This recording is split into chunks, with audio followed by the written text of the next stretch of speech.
Finally ಬನ್ನಿ, ಥಿಯೇಟ್ರಿಗೆ ಬನ್ನಿ, ಸಿನಿಮಾಗಳನ್ನು ನೋಡಿ ಕನ್ನಡ ಇಂಡಸ್ಟ್ರಿನ ಉಳಿಸಿ ಬೆಳೆಸಿ ಅಂತ ನಿಮ್ಮ ಕಡೆಯಿಂದ ಪ್ರೀತಿಯ ಸಿನಿಮಾ ರಸಿಕರಿಗೆ, ಕನ್ನಡ ಕಲಾ ಅಭಿಮಾನಿಗಳಿಗೆ ನಿಮ್ಮ ಕಡೆಯಿಂದ ಹೇಳೋದಾದರೆ?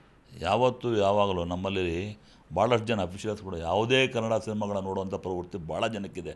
ಆ ಪ್ರವೃತ್ತಿನ ಪ್ರತಿಯೊಬ್ಬರು ಮನೆಯಲ್ಲಿ ಬೆಳೆಸ್ಕೊಡಿ. ಯಾಕಂದರೆ ಕನ್ನಡದ ನೆಲ, ಜಲ, ಭಾಷೆ, ನಾವು ಯಾವತ್ತೂ ಎಲ್ಲ ಭಾಷೆಗಳು ಗೌರವ ಕೊಡುವಂಥವ್ರು. ಬಹುಶಃ ಈ ಭಾರತೀಯ ಚಿತ್ರರಂಗ ಇತಿಹಾಸದಲ್ಲೇ ಎಲ್ಲ ಭಾಷೆಗಳ ಚಿತ್ರ ಹೈಯೆಸ್ಟ್ ಕಲೆಕ್ಷನ್ ಆಗೋದು ಕರ್ನಾಟಕದಲ್ಲೇ, ಅದು ಪರ್ಟಿಕ್ಯುಲರ್ ಬೆಂಗಳೂರಲ್ಲಿ. ನಾವೆಲ್ಲರಿಗೂ ಸಮಾನಾಂತರವಾಗಿ ಕರೆಸಿ ಗೌರವ ಕೊಡುವಂಥ ಪ್ರವೃತ್ತಿ ಹೃದಯ ಶ್ರೀಮಂತಿಕೆಗಳು ಕನ್ನಡಿಗರು. ಕನ್ನಡ ಸಿನಿಮಾಗಳನ್ನ ದಯವಿಟ್ಟು ಆಶೀರ್ವಾದ ಮಾಡಿ, ಬೆಂಬಲಿಸಿ, ಬಂದು ನೋಡಿ. ಯಾಕಂದ್ರೆ ಒಳ್ಳೊಳ್ಳೆ ಸಿನಿಮಾಗಳು ಮಾಡ್ತಾಯಿದ್ದೀವಿ. ಸಣ್ಣ ಸಿನಿಮಾಗಳಂದ್ರೆ ನೆಗ್ಲೆಕ್ಟ್ ಮಾಡಿಬಿಡಿ. ಪ್ರತಿಯೊಂದು ಸಿನಿಮಾನೂ ಹೊಸ ಸಿನಿಮಾನೇ. ಪ್ರತಿಯೊಂದು ಸಿನಿಮಾಗೂ ತಾವು ಬಂದು ಸಿನಿಮಾ ಚಿತ್ರಮಂದಿರದಲ್ಲಿ ನೋಡಿ ಸಿನಿಮಾ ಬೆಳೆಸಿದರೆ ಕನ್ನಡ ಬೆಳೆಯುತ್ತೆ, ನಮ್ಮ ಭಾಷೆ ಬೆಳೆಯುತ್ತೆ, ನಮ್ಮ ಸಂಸ್ಕೃತಿ ಬೆಳೆಯುತ್ತೆ. ಅದರಿಂದ ಕನ್ನಡ ಸಿನಿಮಾಗಳನ್ನ ಚಿತ್ರಮಂದಿರ ನೋಡಿ ಅಂತ ಕೇಳ್ಕೊತೀನಿ. ಸರ್, ಫೈನಲಿ ಕನ್ನಡದ ಖ್ಯಾತ ನಟಿ ಅಂತಲೂ ಹೇಳ್ಬೋದು, ಜೊತೆಗೆ ಖ್ಯಾತ ನಿರೂಪಕಿ ಅಂತಲೇ ಹೇಳ್ಬೋದು. ಅಪರ್ಣ ಅವ್ರನ್ನ ಆಗಲಿದ್ದೀವಿ ನಾವು. ಆದರೆ ಇವತ್ತಿಗೂ ಕೂಡ ಅವರ ಸಾವು ಎಲ್ಲರಿಗೂ ಕೂಡ ಕಾಡ್ತಾ ಇದೆ.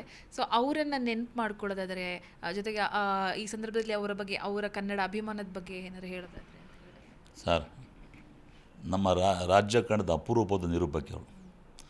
ಸಂಸ್ಕಾರ, ನಯ, ನಡತೆ, ವಿಧೇಯತೆ, ಮಾತು, ಸರಳತೆ ಪ್ರತಿಯೊಂದನ್ನು ಅಳವಡಿಸ್ಕೊಳ್ಳೋಂಥ ಹುಡುಗಿ ಇದ್ದರೆ ಅಪರ್ಣ ಅವರು ನೋಡಿ. ನಾನು ಬಹುಶಃ ನಮ್ಮ ಮಾರ್ಚ್ 3ಕ್ಕೆ ನಮ್ಮ ಚಿತ್ರರಂಗದ ಹುಟ್ಟು 100 ವರ್ಷ 90 ವರ್ಷ ಆಗಿತ್ತು. ಒಂದು ಕಾರ್ಯಕ್ರಮಕ್ಕೆ ಅವ್ರಿಗೆ ಕರೆಸಿದ್ದಾನೆ ನಿರೂಪಣೆಯಾಗಿ. ಅವಾಗ ಹೇಳಿದ್ರು ಅವ್ರ ಆರೋಗ್ಯ ಚೆನ್ನಾಗಿರಲಿಲ್ಲ, ಆದರೂ ಕೂಡ ಅವರೇ ಬೇಕು ಅಂತ ಕರೆದೆ.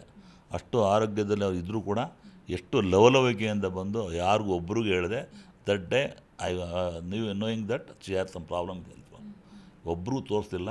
ಅಂಥ ಒಂದು ದೊಡ್ಡ ಪ್ರತಿಭಾನ್ವಿತೆ ಮತ್ತು ಕನ್ನಡದಲ್ಲಿ ಸಿಗಲ್ಲ. ಅಷ್ಟು ಅಚ್ಚ ಕನ್ನಡ, ಮಾತು ಸ್ಪಷ್ಟತೆ, ಬಿಹೇವಿಯರು, ಒಂದೊಂದು ವರ್ಡ್ಗಳು ಗ್ರಾಮೆಟಿಕಲ್ ಮಿಸ್ಟೇಕ್ ಇರಲ್ಲ. ಅಂಥ ನಿಚ್ಚಳವಾದ, ಪರಿಶುದ್ಧವಾದ, ತುಂಬ ಹಾಲಿನಿಂದ ಕನ್ನಡ ಮಾತಾಡೋದು ಯಾರಿದ್ದರೆ ಅವಳೊಬ್ಬರೇ. ಅಂಥವ್ರು ಆಲ್ಟರ್ನೇಟಿವ್ ಸದ್ಯಕ್ಕೆ ಯಾರೂ ಇಲ್ಲ, ಅಲ್ಲಿ ಸಿಗೋದು ಕಷ್ಟ ಅನಿಸುತ್ತೆ. ಮುಂದಿನ ದಿನಗಳಲ್ಲಿ ಗೊತ್ತಿಲ್ಲ, ಬಟ್ ಹಿಂದೆ ಯಾರು ಅಂತ ಬಂದಿಲ್ಲ. ಅಂಥ ಒಂದು ದೊಡ್ಡ ನಿರೂಪಕಿ, ನಟಿ, ಆಮೇಲೆ TV ಸೀರಿಯಲ್ ಆರ್ಟಿಸ್ಟು ಅಂಥವ್ರು ಕಳ್ಕೊಂಡಿದ್ದು ನಮ್ಮ ರಾಜ್ಯಕ್ಕೆ ದೊಡ್ಡ ಲಾಸೆ ಅಂತ ಹೇಳ್ತೀನಿ. ಇಂಡಸ್ಟ್ರಿಗೆ ದೊಡ್ಡ ಲಾಸ್ ಅದು.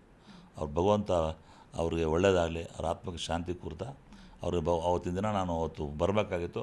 ನಾನು ಅವತ್ತು ಊರಲ್ಲಿದ್ದ ಪ್ರಯುಕ್ತ ಅವತ್ತು ಅಂತ್ಯ ಸಂಸ್ಕಾರಕ್ಕೆ ಹೋಗೋಕ್ಕಾಗಿಲ್ಲ.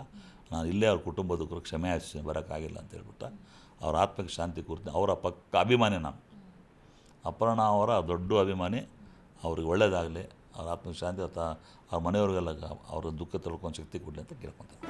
ಜಿ ಕನ್ನಡ ನ್ಯೂಸ್ ಈಗ ನಿಮ್ಮ ಮನೆಯಲ್ಲೇ ನೋಡಿ. ಎಲ್ಲ ಕೇಬಲ್ಗಳಲ್ಲಿ ಈಗ ಲಭ್ಯ. Sun Direct 292, Jio TV 1334, U digital 162, City cable 51, GTPL 17, Abhishek cables 821, Rock Line telecommunication 51, Shri Basaveshwara number 60, Vinayaka digital number 53, In digital number 896ರಲ್ಲಿ. ನಿಮ್ಮಿಸ್ತದ ಜಿ ಕನ್ನಡ ನ್ಯೂಸ್ ನೋಡಿ ಆನಂದಿಸಿ.